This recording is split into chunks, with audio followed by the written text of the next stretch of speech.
30 años, no, 30 de octubre de 2023, a 40 años de que los argentinos volvían a sufragar en las urnas. Y esto decía Alfonsín en esa misma noche. Este día debe ser reconocido como los argentinos, como el día de todos. Acá hemos ido a una elección, hemos ganado, pero no hemos derrotado a nadie.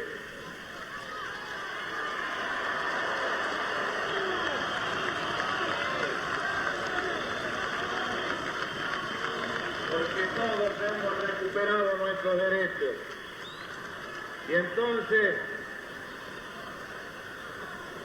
tenemos que saber actuar tal como lo hicimos durante nuestra campaña. Levantamos banderas de unión nacional, levantamos banderas de convivencia democrática, levantamos banderas de justicia social, levantamos banderas de solidaridad y de ayuda fraterna. Y de esta manera tenemos que trabajar para adelante. No va a ser nada fácil, pero no habrá nada imposible para un pueblo absolutamente resuelto a que la Argentina ocupe el lugar que le corresponde.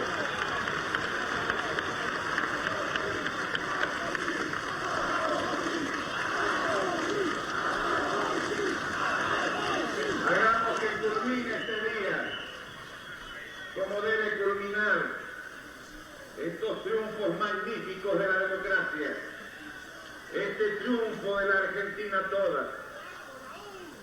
Terminemos entonces el día desconcentrándonos pacíficamente y como corresponde, para ir a saborear en la intimidad de nuestras casas una alegría que va a durar durante muchos años. Bueno, ese era Alfonsín y esto es Notifé. ¿Cómo les va a todos ustedes? ¿Qué tal? ¿Cómo estás, Buenas tardes, Laurita? Pablito. Sol. Buenas. Bueno, empezamos bien, ¿eh? Este, quería empezar con esto y hacer una breve reflexión sobre algo que tiene que ver con lo que está ocurriendo ahora y justo llega una etapa o un momento muy fuerte en el cual se dirimen ciertos modelos, ¿no? Ciertos modelos de relación entre los seres humanos y de relación entre los seres humanos a partir de encontrar la forma de vivir en sociedad o vivir en comunidad de la mejor manera posible. Y esta era la palabra de Raúl Alfonsín el mismo día, o sea, hace exactamente 40 años, el 30 de octubre de 1983, en el que decía que habían ganado las elecciones y como ustedes pueden observar algo que parece muy extraño, dice y pide finalmente desconcentrar en paz. No pide desconcentrar en paz porque era la maestra Ciruela, sino porque estaban en ese mismo momento en dictadura. Entonces desconcentrar en paz significaba no generar ningún tipo de tumulto que haga que el gobierno militar del entonces presidente Eduardo Viñone de facto tenga algunita posibilidad de cuestionar la vuelta a la democracia. Así se vivía esos días después de la larga noche que muchos quieren tratar de hacer como que nada pasó y nada pasa, y que nada pasó ese 30 de octubre. Yo tenía 10 años, exactamente la edad de mi hijo, que va a cumplir mañana, esa edad, 10 años. O sea que es todo como muy simbólico y todo muy emocionante y todo muy sensible también. El 30 de octubre, el domingo 30 de octubre de 1983, yo tuve un reto y un golpe por parte de mi madre. Si me está escuchando, está totalmente perdonada y justificada, por supuesto. Los que vinieron después también están justificados. El reto fue porque me puse a cantar en el patio de un departamento en el centro, en calle Corrientes, me puse a cantar muy fuerte La Cigarra, ¿no?, de María Elena Walsh, que yo la escuchaba siempre por Mercedes Sosa, porque mis viejos lo ponían y cerraban las puertas para que no se escuche. Me puse a cantarla muy fuerte porque había escuchado, vaya a saber dónde, que a partir de ese día, las cosas iban a cambiar, y yo sentía que mis padres, por ejemplo, iban a poder escuchar esa canción y cantarla donde quieran, como quieran y al tono que quieran. Ahí vino el reto. Un reto que no entendí, claro. ¿Por qué? Si ya está. Claro. Después comprendí que la democracia no es algo que se consigue en un momento y después ya está. Que la democracia se construye. Los valores de la democracia se construyen. Muchas veces estuvo en riesgo en estos 40 años, incluso de riesgo con violencia militar, con violencia social de por medio.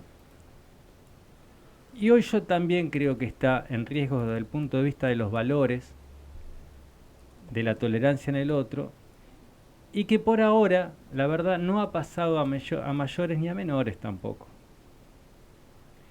El golpe sí vino cuando, una vez conocido el resultado, del cual la verdad es que yo no sabía mucho por qué Alfonsino, por qué. Yo me acuerdo que decía que era de Allende, del PI.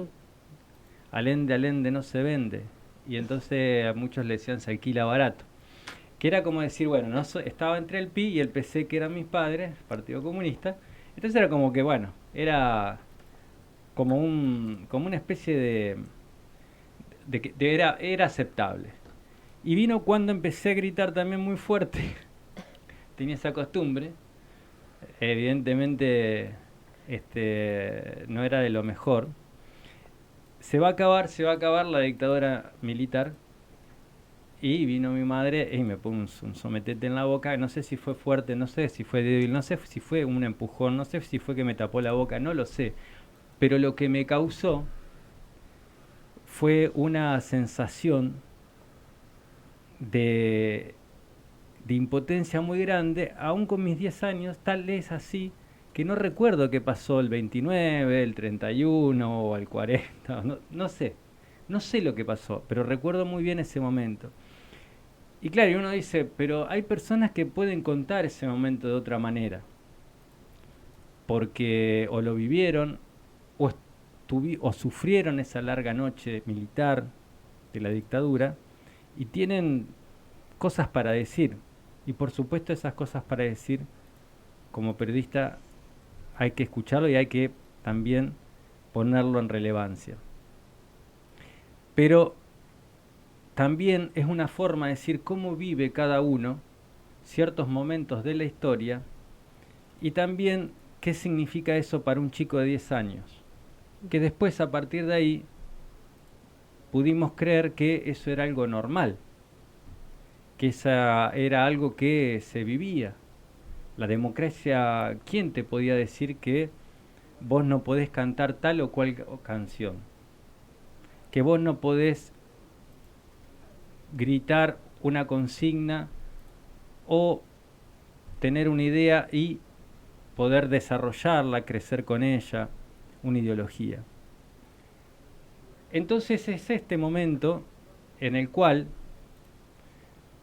uno, cuando tiene que tomar partido por determinadas cosas, no tiene que ver con lo que pasa en una elección de un día, en un largo camino de 40 años, que es un largo camino más grande aún. O sea, nuestros ancestros vienen luchando por esta libertad que hoy podemos tener en un punto, en otro no, en un punto sí. Y ha costado muchísimo. Y sobre todo lo que ha costado es defender aquellos valores que quizás no sean pragmáticos. Defender la idea de otro y que otro pueda decir lo que quiera, quizás no mejore tu economía, no cargue el tanque de nafta, no te resuelva un problema concreto, pero tiene que ver con la dignidad, tiene que ver con la ideología, tiene que ver con la forma de respetar al otro. de llevarse con el otro. Entonces, sepan comprender,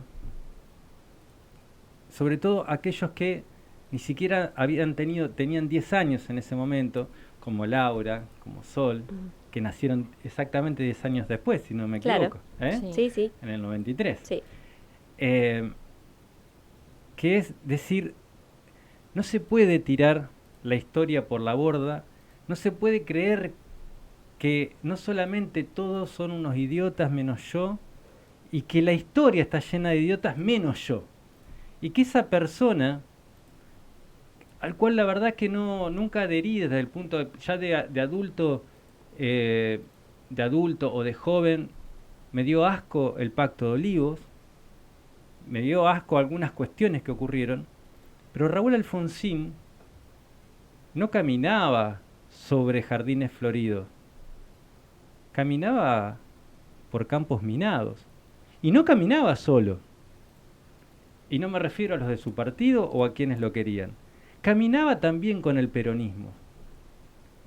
Era un hombre de la unidad nacional, era un hombre de diálogo.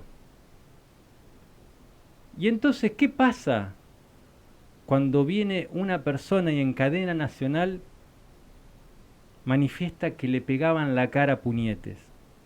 Me está pegando a mí, me está pegando de nuevo, le está pegando a mi vieja, que tenía miedo de que yo cante se va a acabar la dictadura militar. Entonces, por eso entiendan, los que por ahí no lo vivieron o lo vivieron de otra manera, que no es chiste, no es joda, no queda bien insultar a la historia, creer que estamos solos, que no hay nada atrás nuestro, que todo nace con nuestro nacimiento, que todo nace con que descubrimos un día que tenemos la posta para todo y había unos idiotas que se jugaban la vida para que la sociedad sea un poco más libre. Alfonsín decía, y lo dijo el 10 de diciembre de ese 1983, cuando asume, con la democracia se come, se educa y se trabaja. La referencia histórica no es que solo con la democracia, solo con haber democracia se come, se educa, se trabaja, es una construcción. Ahora, lo que sí estamos seguros que sin democracia no se come, no se educa y no se trabaja, y no se va, y no se canta, y no te podés reunir, y no podés pensar, y no podés hacer absolutamente nada que no tiene nada más que ver con lo material. Por eso es que en esta forma, en esta dimensión de las cosas, en esta dimensión de la historia, y esta dimensión de lo que es un ser humano, que no es solamente las necesidades de hoy, sino también es rendir culto y homenaje a quienes nos precedieron, porque dejaron la piel.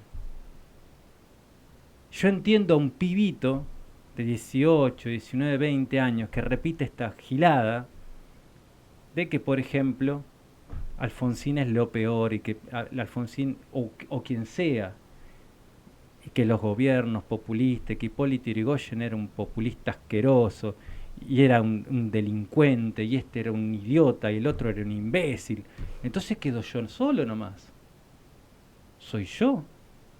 Yo voy a salvar el mundo, pero no voy a salvar el mundo tuyo, voy a salvar mi mundo. Hace 2 años yo realicé una actividad que se llamaba Conversatorio, en el cual participó el señor Reviglio, el señor Bernet, que es uno de los únicos, creo que hay 2 nomás, que es Puertas y él, el único gobernador vivo del 83. Bernet, aún lo tenemos. Estaba el Chanqui Cáceres y estaba también el doctor Reviglio, que lo vamos a llamar y vamos a hablar con él.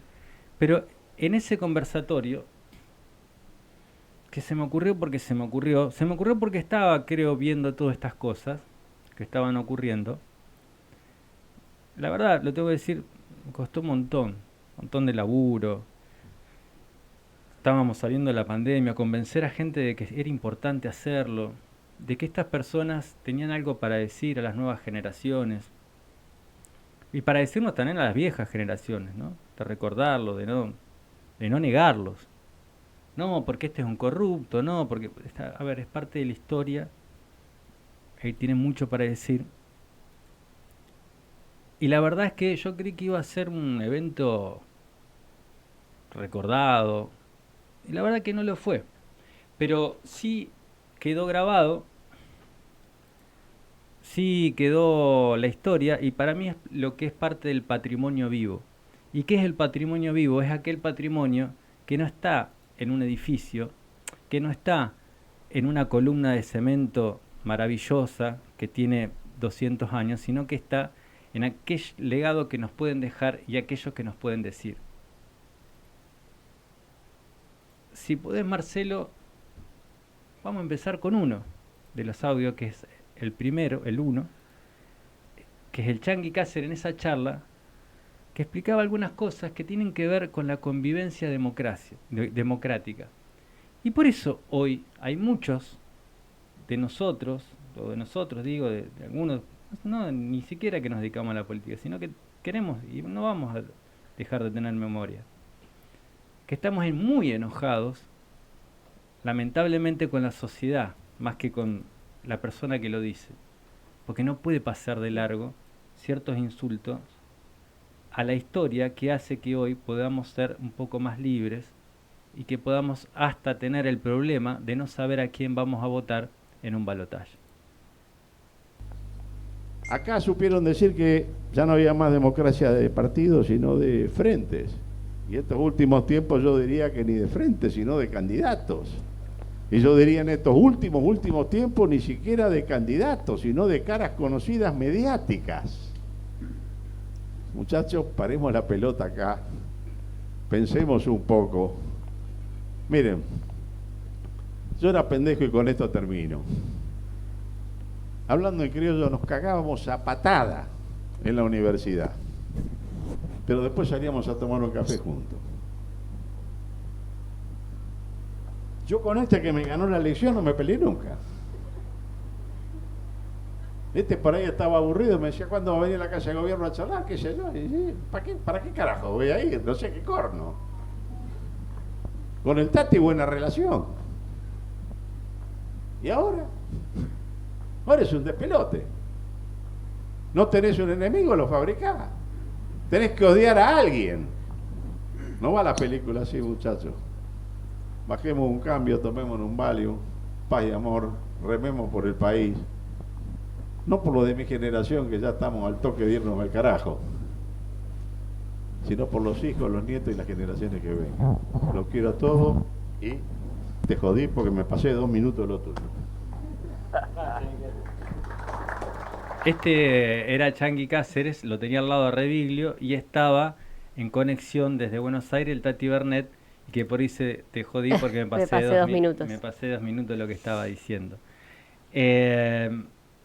Simplemente eso, después vamos a ir escuchando otros tramos y vamos a tener la posibilidad, ojalá, de poder conectarnos con Víctor Félix Reviglio, a quien muchos dicen, bueno, que esto lo cuestionan. Yo hoy lo tengo que decir así. Víctor Félix Reviglio es un hombre muy grande, muy adulto, y es un amigo, es mi amigo. A ver, él no sabe que es mi amigo. Para mí sí, porque por ahí lo consulto determinadas cosas y él con mucha generosidad me lo da, como ese legado que tuvieron que tener un tipo que fue secretario de salud de Silvestre Beñez, ministro de salud después del Tati Bernet, el primer ministro de salud en democracia de la provincia de Santa Fe, y que luego fue gobernador hasta la llegada del Lole Reutemann. ¿Cómo te vas a perder lo que tiene para contarte, para decir? No solamente él, sino toda una generación que vivió esto, que tuvo que pelearla. Víctor Félix Reviglio, que algunos pueden decir es la casta, ¿no? Hasta se pueden dar ese lujo, como si fuese algo... Estuvo 4 años preso, por ejemplo. Y lejos de eso, cuando salió, no se fue a la casa a ser médico, es médico, es médico, no era médico, es médico. No se fue a la casa a atender, tener una familia, siguió haciendo política. Y eso es la política también. Y no todo es de una manera o de otra. Y eso es entender al ser humano, entender al hombre, a la mujer. Es entenderlo en su contradicción. Por eso es que en este momento de la cancelación del otro, en la cual hasta este momento por lo menos dio resultados impugnar al otro, insultarlo, incluso insultarlo a él y a todos los demás, porque es como que acá yo soy el salvador, la historia todos se equivocaron siempre, todos fueron unos idiotas, menos yo que ahora tengo la solución mágica con la cual con la varita voy a hacer así. Pero resulta que esa solución mágica al primer problemita que tiene cambia de idea. Y ya no es tan así. Entonces yo reivindico la política en un 30 de octubre de 2023, a exactamente 40 años de que los argentinos, luego de 30.000 desaparecidos mediante, pudieron ir a votar y a elegir qué es lo que vos vas a poder hacer y que pudiste hacer porque hay una historia. No culpa de la historia, sino porque hay una historia.